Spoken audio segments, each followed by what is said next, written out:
This is the Pixel 8 and I have been testing it for a couple of days, and now I want to compare it to another Android giant, the Galaxy S23. Now the reason I'm doing this video is because I noticed there isn't a lot of coverage on the smaller phones. It's either the Pros, the Ultras, or the Maxes. These are two of the best Android phones on the market, but how do they compare to each other? Which has the better camera? Which has the better software? And most important of all, which has the better value for money? Let's find out. First things first, let's talk about the design. Like I always say, design is super important because it's what you look at every day and more or less remind yourself if whatever phone you decided to get is the right choice. I got the rose-colored Pixel 8 and I believe this is the best color out of the rest, although the black comes to a close second. I also think the Pixel 8 has the better range of colors for their smartphones. Unlike the 8 Pro, the back of the phone is glass and it still remains glossy from the Pixel 7 instead of the matte or the satin finish on the 8 Pro. I guess Google is finding different ways to differentiate the regular Pixel from the Pro Pixels. Now it's not bad or anything. I mean, if you're coming from the Pixel 7, then you're going to feel right at home. Now I do go caseless on most days, but the rose-colored case always goes hard, so it's honestly a win-win situation. The sides are still aluminum with the USB-C ports at the bottom and stereo speakers. I don't know, I guess Google worked on their speakers this year because just like the 8 Pro, the speakers here are pretty good. It's loud, the bass is good, and it does not get distorted as the volume increases.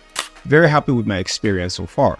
The camera placement is also similar to the Pixel 7, but if you look closely, the camera size is slightly bigger. That's because there are new camera sensors added to the Pixel 8, which we'll dive into very soon. The Galaxy S23 is one of the best looking phones in 2023. It has a clean look, the camera sensors are vertical and symmetrical, and the back has a matte finish that hides any kind of fingerprint marks. It is very important that your smartphone is comfortable in your hands, and the S23 does not disappoint. Now in terms of its weight, it is 19 grams lighter than the Pixel 8. Now that may be a good thing or a bad thing depending on who you're talking to. For someone like me, I love spicy food, but when it's a little too much, it's uncomfortable. Same thing here, I love a compact phone, but when it's too light, it's not the best user experience. The weight has to be just right. At the bottom, there is a USB-C port and the stereo speakers that are about the same with the Pixel 8. I remember it was one of the aspects they improved between the S22 and the S23. Great volume, great bass. Design, as I always say, is a very subjective category. Not everyone has the same taste or sees the same thing, and I do not think any of these designs are bad. Quite the contrary, they're amazing. But I have always loved how the Pixel looks, and the rose gold color is just an awesome color to have and to look at every single day. The next category we're going to talk about is the display, and there are big changes on the Pixel 8. Google is calling the display on the Pixel 8 an actual display. And from my research and my findings, it is essentially an OLED panel with a variable refresh rate that can switch from 60Hz to 120Hz. For some weird reason, the Pixel 8 only ships with the 60Hz on, and it is very noticeable immediately you turn on the phone, so you need to head over to your display settings and turn it on to 120. A huge upgrade here is the display can go up to 1400 nits when watching HDR content and 2000 nits of peak brightness. The Pixel 7 only got up to 1400 nits, so trust me when I tell you, this is great for the average consumer. In contrast, the S23 offers 1750 nits of peak brightness. The Pixel 8 is indeed brighter, but under direct sunlight, both of these phones offer a great viewing experience. Where the Pixel wins in brightness, the S23 wins when it comes to durability. The S23 is protected with Gorilla Glass Victus 2, which is in all their latest flagships. Google, on the other hand, reserved that for the Pixel 8 Pro. What really differentiates them is how you unlock the phones, and even that is a split decision. The fingerprint scanner on the Pixel 8 is not perfect. It is very wonky until you turn off the haptics, and it becomes much more responsive. Now, I'm not even joking. The fingerprint sensor is so much better when it's turned off. And I'm not saying it is better than the Galaxy S23 because that is an ultrasonic fingerprint reader. What I believe Google put emphasis on is Face Unlock. And boy, is it fast. Majority of my time with the Pixel 8, Face Unlock has been my primary way of unlocking my phone. It almost reminds me of how fast it was on the Pixel 4 XL. I'm glad because it's a faster way to just get into your phone than the optical fingerprint reader. I'm finding it hard to categorically say which display is better, because they both excel and fail in different places. It comes down to what is really important to you. With that being said, I think giving this round a tie is a fair assessment. Just a quick heads up, before we dive into the battery, I started a Patreon and it's only $3 a month. And with your support, it will help me produce more videos like this consistently and help me build a community with you guys. If you're a fan of the channel or you just want to support me as a creator, subscribing will go a long way. Okay, let's get back into who has the better battery. The short answer is the Pixel 8's battery life now is slightly bigger from last year. The long answer is it is definitely better from the Pixel 7. It is still early days because this was more or less the same experience I had with the Pixel 7. It was great at first, but over time, battery life kept reducing and reducing. From charging it once a day when going to bed to twice a day before I even get home. I mean, this time might be different. Adaptive battery hasn't really kicked in and, battery life is still positive. Also, within the battery app, you can run diagnostics to see what is draining your battery quickly, or maybe if your phone gets a bit too warm, it kind of pinpoints the cause of where everything is coming from. I think this is a great addition. The S23, on the other hand, is good, not better than the Pixel 8, but at the same time, we have to consider that this has been out for a couple of months. But if we're talking strictly in the first few weeks, the Pixel 8 is having a better start. Like I said, I would love to see how this will be in the next couple of months, but for now, the Pixel 8 will take round 3. This next category has a lot of debate, and it has to do with software and experience. The Google Pixel 8 is powered by the new Tensor G3 chipset, and that is responsible for a lot of the new AI features within the phone. More than anything, the Tensor G3 will not outpace the Snapdragon 8 Gen 2 for raw power, but in terms of your everyday use, I can say there isn't much of a difference. Also, add to the fact that the Pixel 8 and the Pixel 8 Pro will have a built-in VPN, something nobody else is doing. In terms of my daily use, the Pixel 8 is buttery smooth thanks to Google software that complements the Tensor G3 chip. Apps open on time, RAM management is also pretty good, and what the Pixel lacks in power, it gains with software and AI features. Unfortunately, the Pixel 8 is going to miss out on a ton of pro AI features like Best Take, Video Boost, and many more.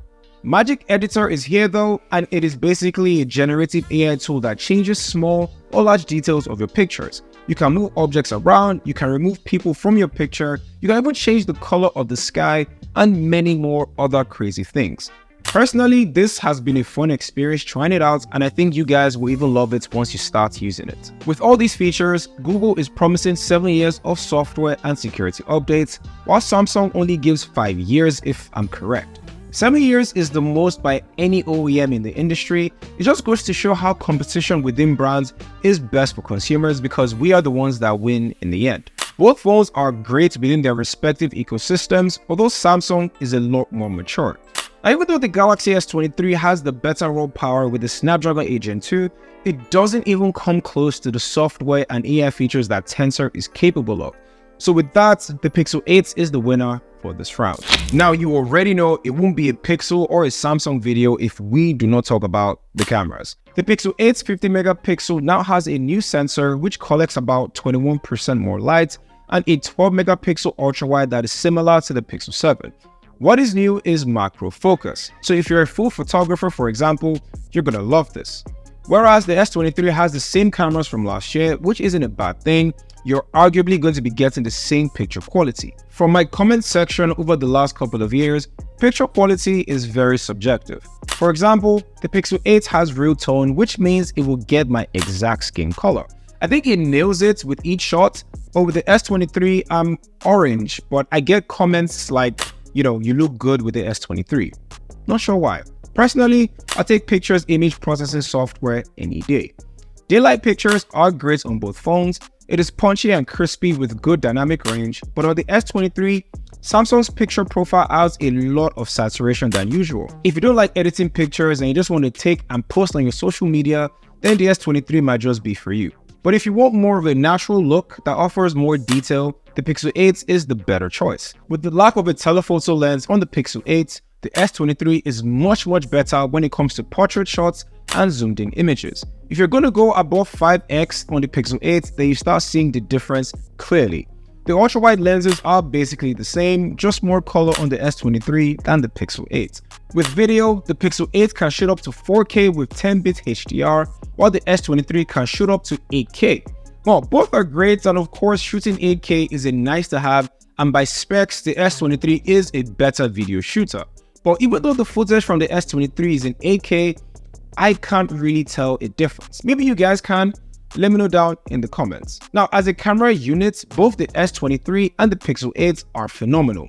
They both have different picture profiles and cater to everyone's needs. But it goes without saying that the Pixels just have better image taking capabilities, while the S23 arguably has better video. I can comfortably put them side by side. So with all that being said, which offers the better value? The Pixel 8 saw a price increase to $699 USD, a $100 difference from the Pixel 7, while the Galaxy S23 is currently $799, and that is a $100 difference.